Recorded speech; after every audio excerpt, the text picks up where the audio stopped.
future of nuclear power, renaissance or phasing out. You can start by looking at this picture. You see all the lights, or I would say bulbs, light bulbs. All those bulbs or dots are representing the electricity in the world today.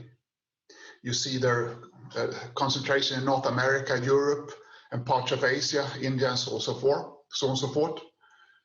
However, in the future, you have to expect more light on this map. And the reason is, of course, that we're getting more and more people living on this planet.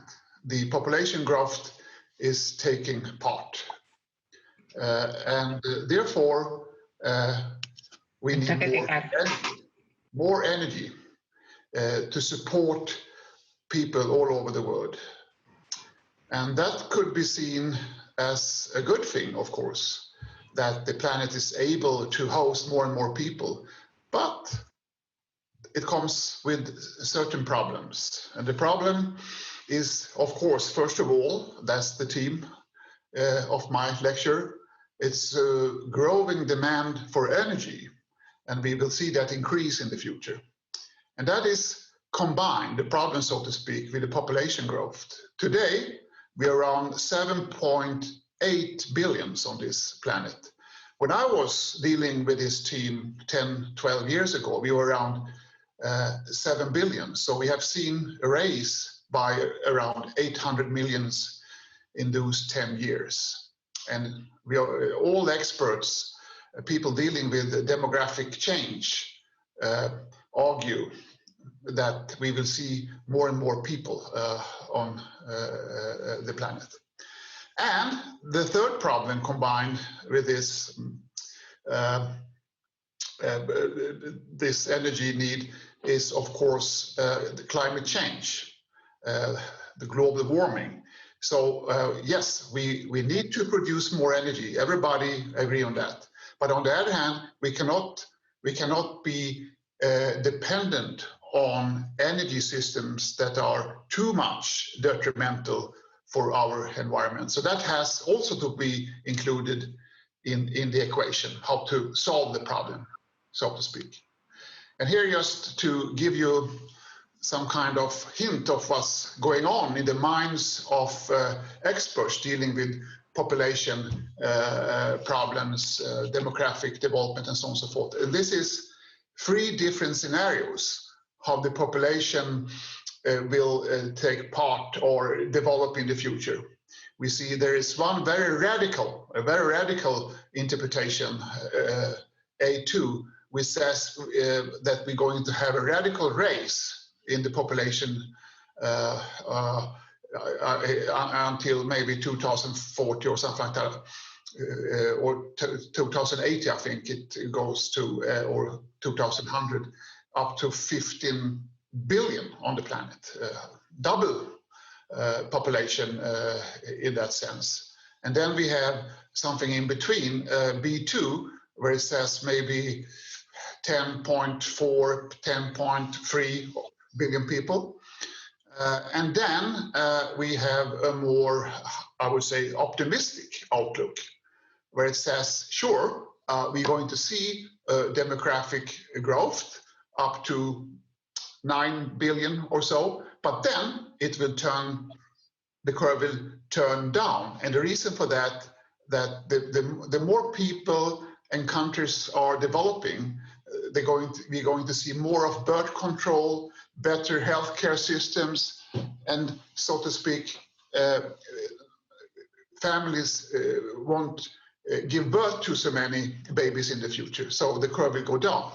We don't know what will be the correct scenario, if any of those 3 scenarios are correct or will be correct. But we know for sure we're going to go up to around 9, maybe 9.5 billions in near future. So that means that we have to solve the energy problem. And then comes the theme of my presentation into the picture, nuclear. So here is a table, or you would say a picture, that pretty well depicts my view on what's going to happen. You see, we will have or face more of renewable energy taking over more and more space in the total energy mix of the world. Solar, wind power. Of course, today, as we know, coal is a detrimental energy source, but we're using coal on this planet too much, and that has to be reduced. And you see that that might be possible with different technologies and a switch over to renewables and so on and so forth. Gas, we are getting more and more dependent on gas, but also that curve will probably go down a bit. What about nuclear? As you see here, nuclear had its peak around 1990 until 2000, and then it has gone down on the global scale, so to speak. And it will probably go down a little bit, but it will stay with us. It will stay as one ingredient in the energy mix in many, many countries. And I will get back to that more in detail soon. Okay. Around 10 years ago, the term nuclear renaissance was introduced. Many believed that it will be a great future for nuclear power again. As I say here on this slide, a potential nuclear power industry revival driven by rising fossil fuel prices and new concerns about meeting greenhouse gas emission limits. So in that sense, many argued that nuclear could be a strong part of countries' energy mix in the future, even stronger than we have seen during the 80s and 90s. And many experts at the time, 10, 12 years ago, argued that we might see about 700, 800 reactors in the future. And at that time, we had, roughly speaking, around 430 or 440 reactors in operation. So the nuclear renaissance, the factors behind it was, of course, then, first of all, the increasingly evident causal link between fossil fuels and climate change. And then, once again, the global need for energy. And it was argued that we know that the nuclear technology works and is movable. It could, and at that time, and especially today, a lot of new innovation was presented that made the technology even more movable, could have them fleeting on boats and so on and so forth. And there are uranium in great quantities, it was argued. There were different surveys, different analysis 10, 15 years back in time, but some of them came to the conclusion that we have uranium that will last for around 100 years, given the technology we had at hand at that time. So why not use it, the argument went. And here's another pretty old picture and represent different kind of energy sources. And I'm showing this in a pedagogical purpose, so you understand the proportion between different important energy sources at hand. You see the brown color represent coal, and blue hydropower, white gas, and nuclear yellow or bronze colored yellow slightly, so to speak, is representing nuclear.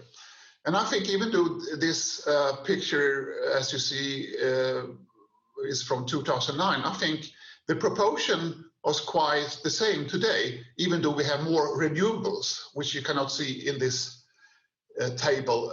But what we have to expect, and hopefully that we will expect, is that the brown color will be dramatically reduced to get rid of the dependency on coal, because coal, as you know, is very detrimental for our environment. So that's a trick. So many argued, hey, we have to increase the yellow color, the nuclear part of the energy mix, and also, of course, hydropower, the blue color, and hopefully also gas and so on and so forth. And of course, even though you cannot see that in this picture, the renewables have to increase.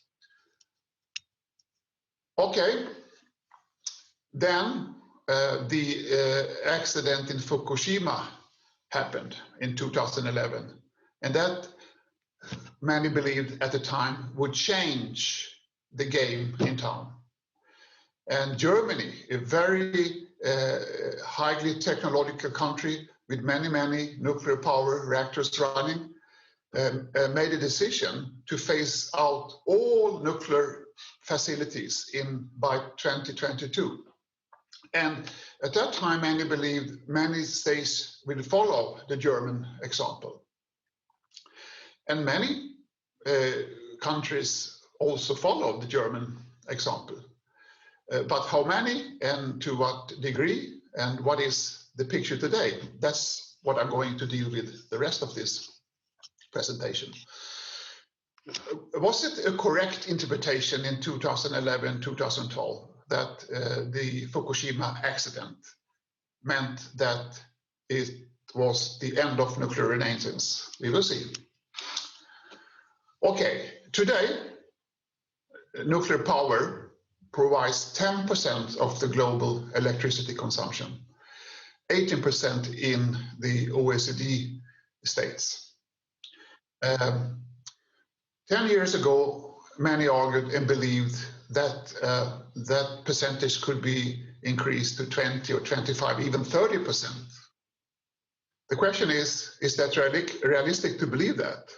Or maybe is a more realistic assessment that we will stay around 10% as the output of today, 2020. Or perhaps we won't have any nuclear power in the future whatsoever, meaning that renewable is taking over and more, and maybe the use of gas will increase, hydro and other kind of technologies that will be part of the future energy mix.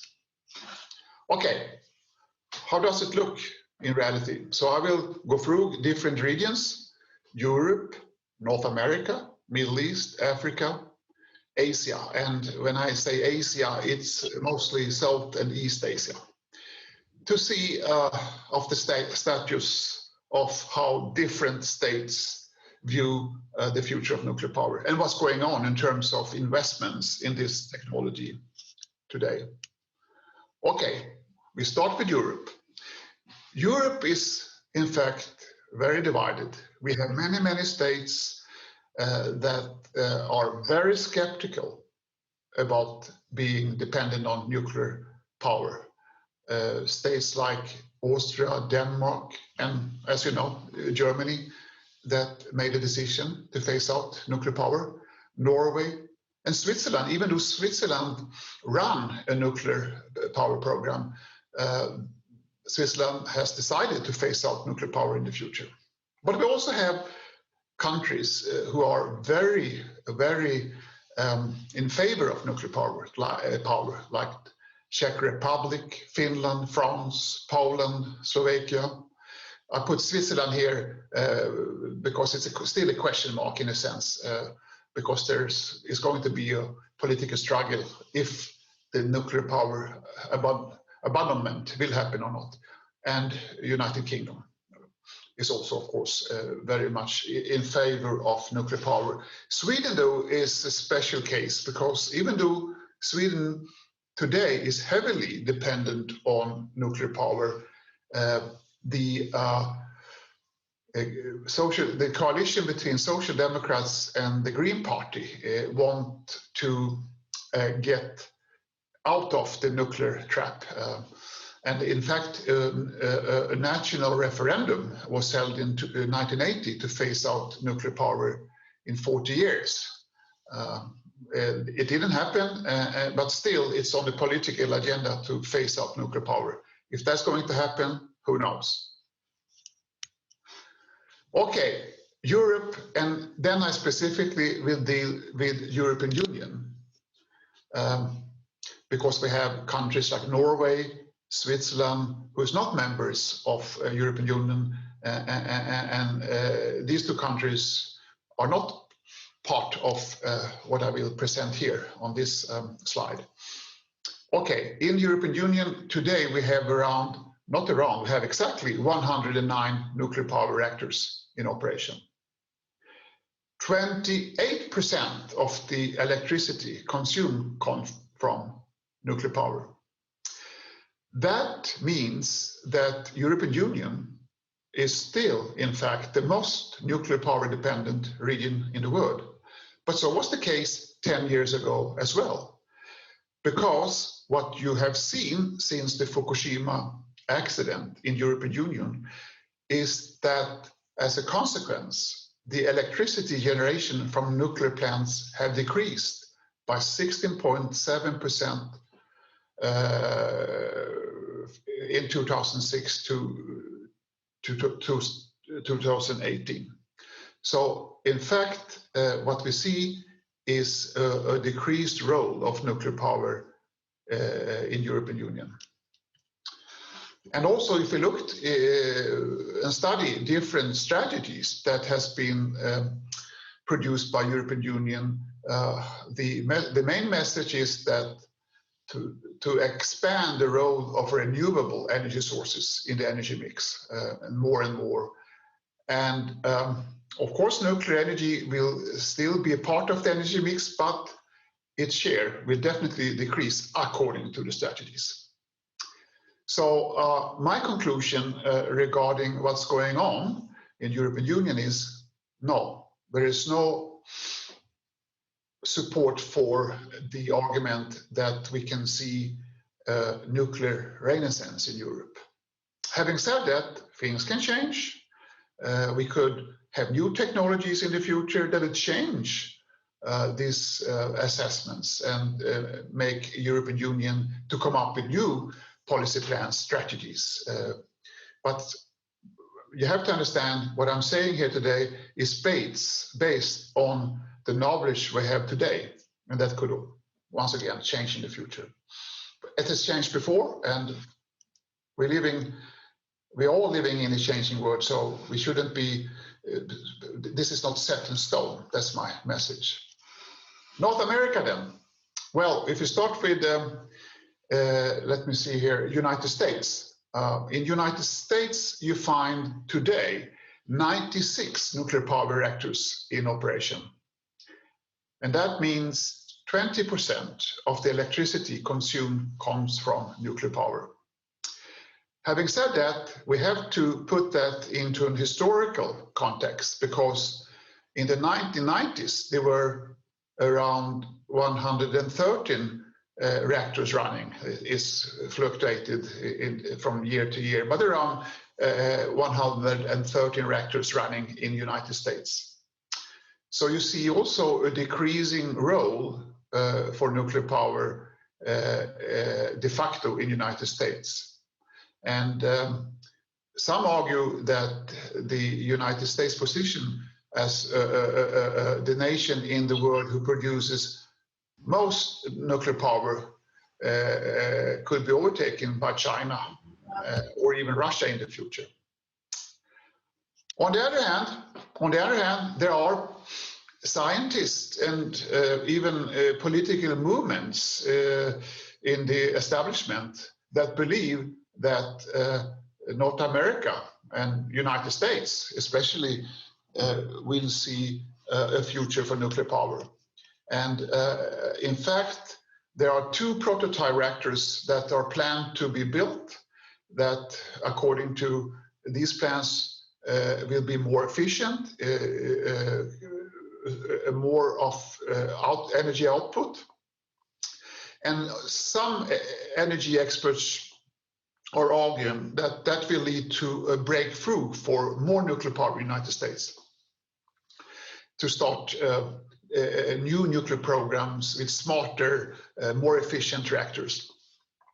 There are skeptics even about people that believe in nuclear power among the experts, because the reason is, I mean, you cannot only focus on the technology that's taking place, in this case, in the nuclear power technology sphere. You have to look at the full picture, and then you have to put other energy sources into the picture, like renewables.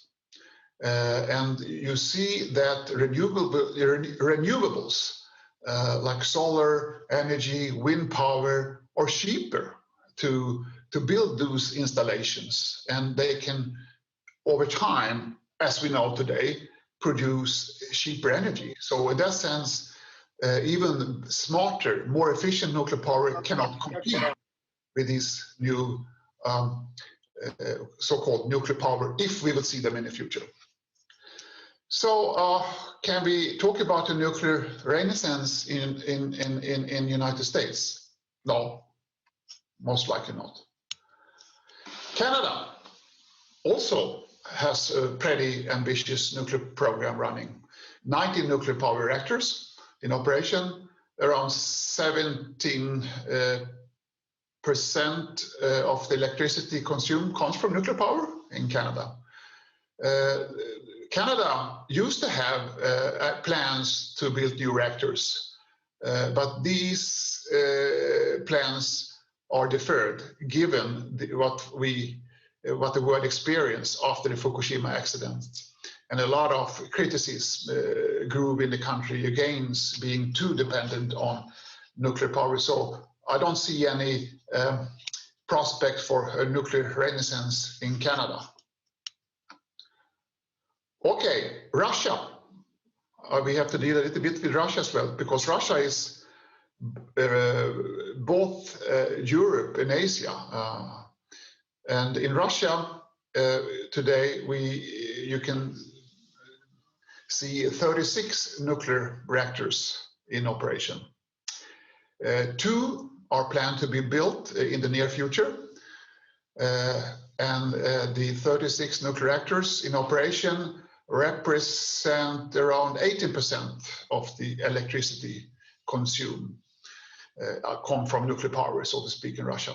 But bear in mind that Russia has very ambitious plans to expand the role of nuclear energy, including a new program to build new reactors that, according to the experts in Russia, will be more efficient, safer, and better in all kinds of ways.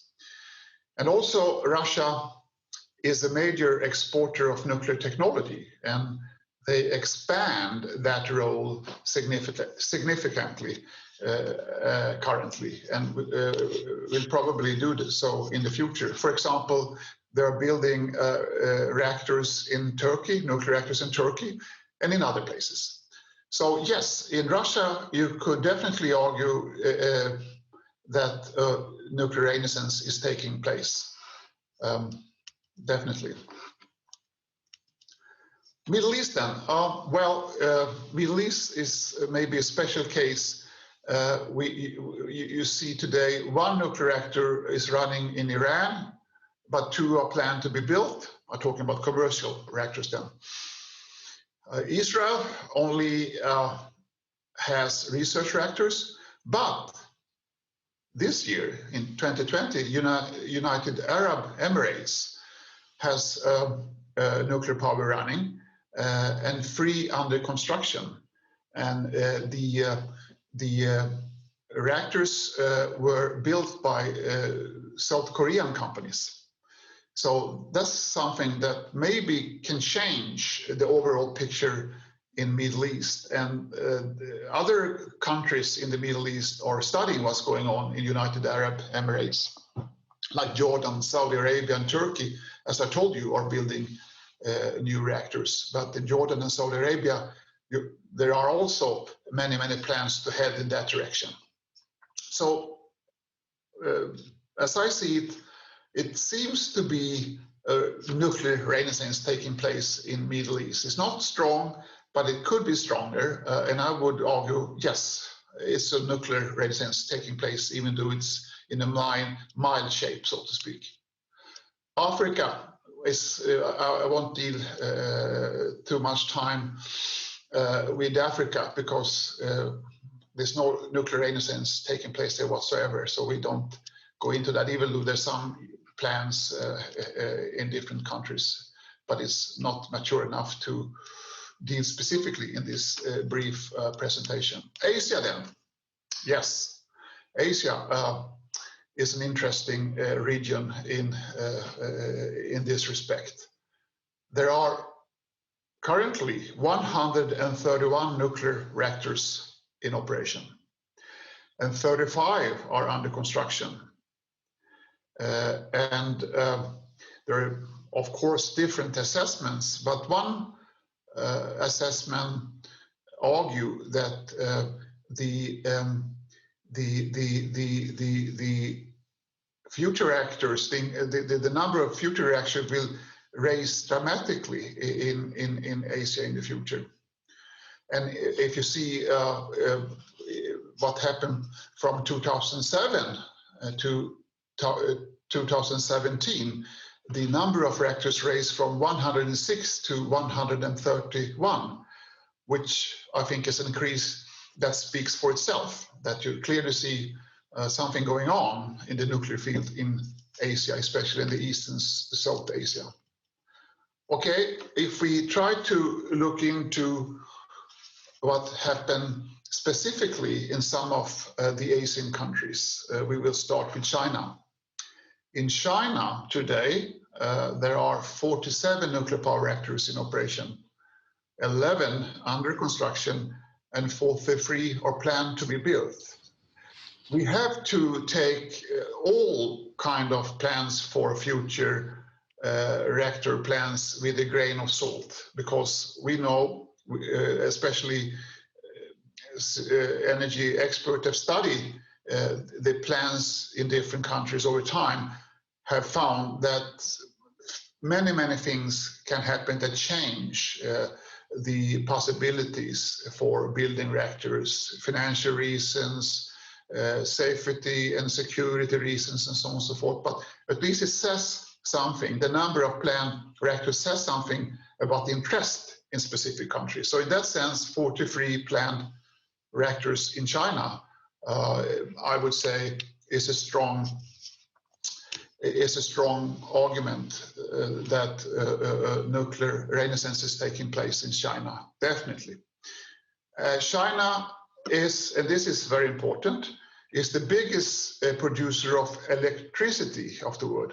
I don't specifically mean nuclear produce electricity. I mean overall producer of electricity from different kind of energy sources. It took over that role from United States a couple of years ago. And 18% of the electricity in China produced or consumed comes from nuclear power. So you can definitely speak about the nuclear renaissance in China, a strong nuclear renaissance. And you can expect more reactors to be built in China. Having said that, of course, the energy of mix in China don't calculate that nuclear power will represent the majority of all energy sources in the future, but it will be a strong part of the future energy mix. And you also have to understand that China is very strong on new technology, dealing with renewables, solar energy and wind power. And you see a radical race in installations dealing with wind power and solar energy in China, which will probably grow significantly in the future. Japan, I find, as a very interesting case, because the accident in 2011 in Fukushima took, of course, place in Japan, and a decision was taken immediately, more or less immediately, I would say, to phase out nuclear power by 2050, because the critics, the politicians, and of course, people in Japan was very afraid that we were going to face more nuclear accidents in the future. But on the other hand, we have to understand that Japan is very dependent on foreign energy sources. About 90% of its energy is imported. So in that sense, the question has to be raised, is it really realistic to believe that Japan can be a very competitive industry nation without nuclear power?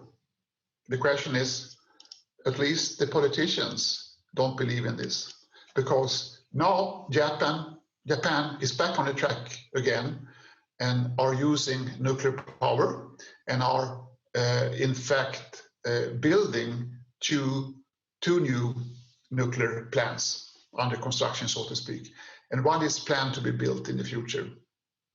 So the current strategy of Japan says that nuclear power should be capable of producing at least 20% of the country's total energy need by 2030. So the question has then to be asked, can we talk about a nuclear renaissance in Japan or not? I would say not really, because you don't see that dramatic interest to invest in more and more nuclear power reactors, as you can see in China, for instance. So I would expect that Japan will continue to develop its nuclear program and raise its output, but not as dramatic as you can see in China. So I put a question mark after nuclear renaissance in Japan. India. In India, you find 22 nuclear power reactors running, 7 under construction, and about 15 are planned to be built. Once again, we have to put the question mark after the planned nuclear plants, because we don't know if it's going to be realized in the future. What is interesting about the Indian case is India are using thorium and will be using thorium as nuclear material fuel. In other countries, it's enriched uranium or plutonium that are used as nuclear material.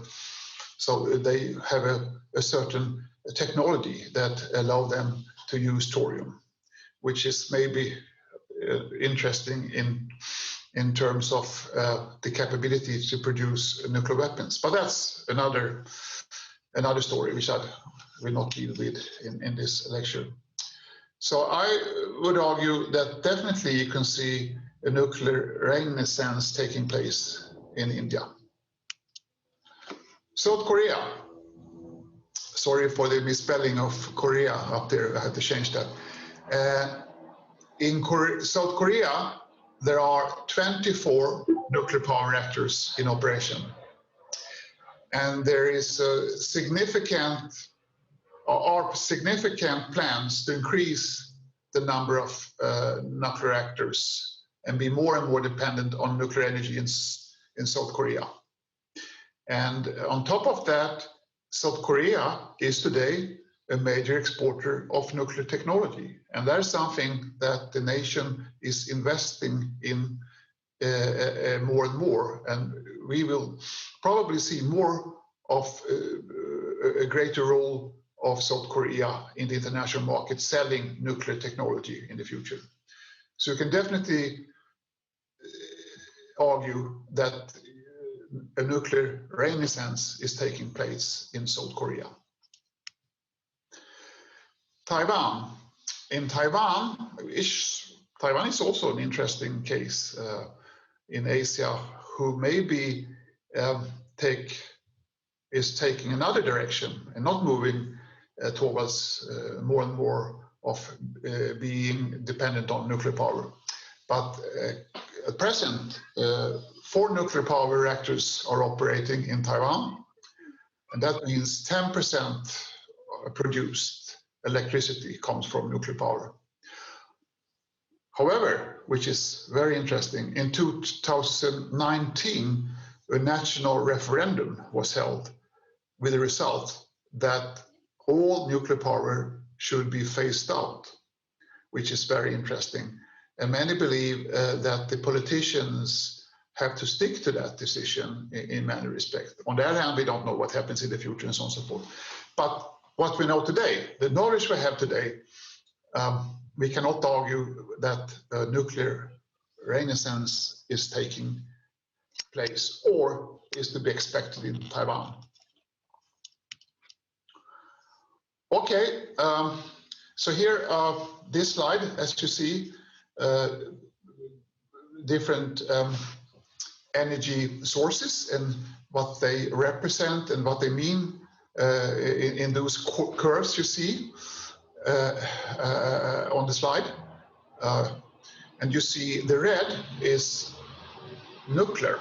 I mean, this is just one assessment. There are many, many other different interpretations of what will happen in the future. But I would say that in many respects, I also believe that the red curve will follow what you see on the slide. Nuclear power will stay and will continue, and I cannot see the full picture here because I see your faces, but it ends, if I remember correctly, 2015. But I would argue that after 2020, it will around, nuclear power will represent around 8–10% of the energy mix. Maybe go down a little bit, even to 5–6. It depends on the technology, the way I see it today. On the other hand, things can happen. It has happened before. New technology can change it all. And we don't know about what happens in the future technology innovations regarding nuclear. Many argue, at least, that we see new reactors coming out on the market, new innovations. That means capability to build and run smaller, smarter, safer, and more movable nuclear reactors. And that, some argue, would lead to a change game. This technology means a game, they play a role of game changer. And they also argue that these reactors will be able to produce more energy, more electricity with less nuclear material. And that's a strong argument to make them competitive in comparison with other energy sources, some experts argue.